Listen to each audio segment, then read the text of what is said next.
जय मसीह की मेरे प्रियो। हालेलुया, गॉड ब्लेस यू, आमीन। परमेश्वर का यहाँ पवित्र वचन है।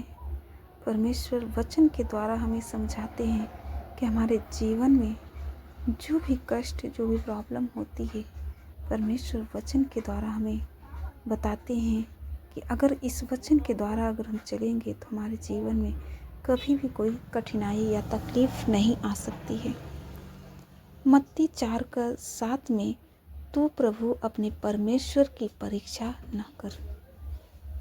तू प्रभु परमेश्वर अपने परमेश्वर की परीक्षा न कर।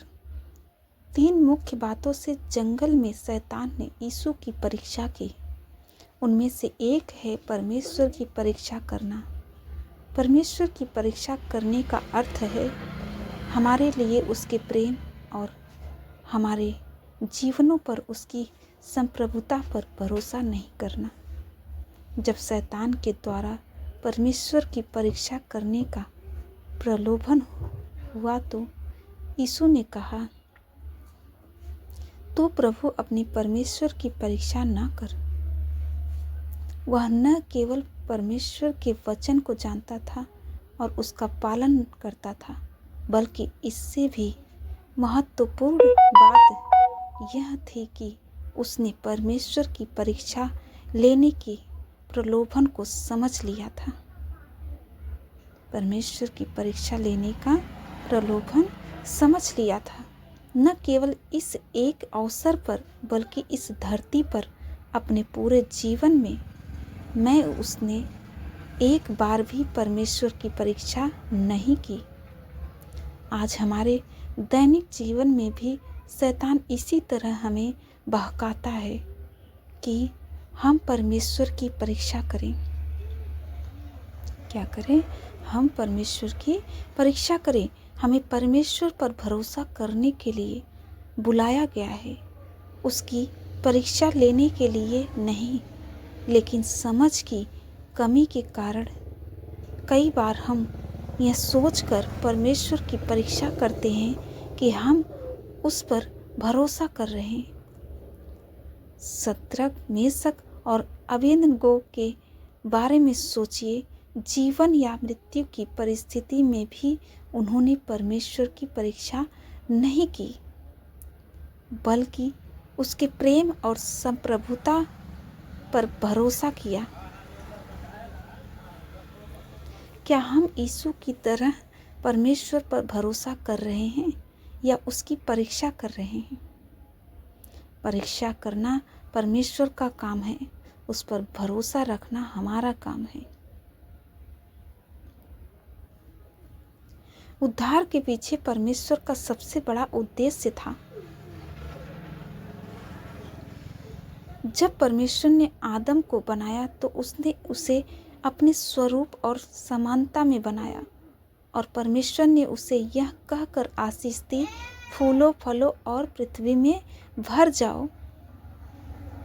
उत्पत्ति में 1:27 से 28 में लिखा है, फूलो फलो और पृथ्वी में भर जाओ। परमेश्वर चाहता था कि आदम फूले फले। दूसरे शब्दों में कहे तो वह परमेश्वर की समानता में बढ़े और फिर वह संख्या में भी बढ़कर पृथ्वी को भरे। लेकिन आदम ने परमेश्वर की समानता में बढ़ने के बजाय अपनी अवज्ञा के कारण वह परमेश्वर की समानता को भी खो बैठा, जिसमें उसे बनाया गया था। इसलिए आदम केवल उन लोगों से पृथ्वी को भर सका जो उसके ही समानता यानी पाप के स्वभाव में पैदा हुए थे। परिणाम स्वरूप हम भी पाप में पैदा हुए, लेकिन परमेश्वर ने जगत से बहुत प्रेम किया। लेकिन परमेश्वर ने जगत से बहुत प्रेम किया और वह मानव जाति को दूसरा मौका देना चाहा। इसलिए उसने अपने इकलौते पुत्र यीशु को मनुष्य के रूप में भेजा और उसे हमारे पापों के लिए बलिदान के रूप में ठहराया, ताकि जब हम उस पर विश्वास करें तो हम धर्मी ठहराए जाएं। क्या हुए? हम धर्मी ठहराए जाएं। हम इसे उद्धार कहते हैं। हम क्या कहते हैं? इसे उद्धार कहते हैं। परंतु सिर्फ यही उद्धार की पूर्णता नहीं है। इसका अनुभव करने के लिए हमें प्रतिदिन अपने उद्धार में बढ़ना चाहिए। पौलुस कहता है, डरते और कांपते हुए अपने अपने उद्धार का कार्य पूरा करते जाओ। डरते और कांपते हुए पौलुस कहता है, अपने उद्धार का काम पूरा करते जाओ।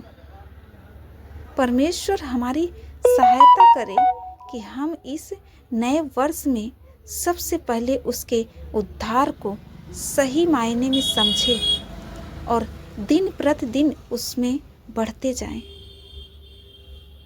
उद्धार के लिए परमेश्वर का सच्चा धन्यवाद केवल हम उद्धार में बढ़ने के द्वारा ही दे सकते हैं।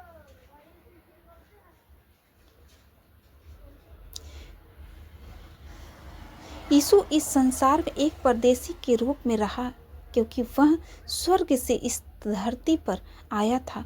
उसने कभी भी इस दुनिया के धन की कामना नहीं की, लेकिन हर दिन इस तरह रहता था जैसे कि इस विदेशी भूमि पर उसका आखिरी दिन हो। इस विदेशी भूमि पर उसका आखिरी दिन हो। वह जानता था कि परमेश्वर ने उसे एक उद्देश्य के साथ भेजा है और उस उद्देश्य को पूरा करने के बाद उसे जल्द ही वापस जाना होगा। वह कभी भी सांसारिक संपत्ति को जमा करना नहीं चाहता था। उसने कहा था, जहाँ तेरा धन है वहीं तेरा मन भी रहेगा।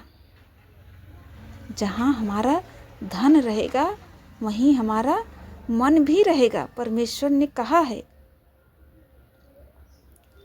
उसका धन स्वर्ग में था, इसलिए उसका मन भी स्वर्ग में ही रहा। उसका धन हमेशा स्वर्ग में था, उसका मन हमेशा स्वर्ग की बातों पर लगा रहता था। हालेलुया। God bless you. आमीन।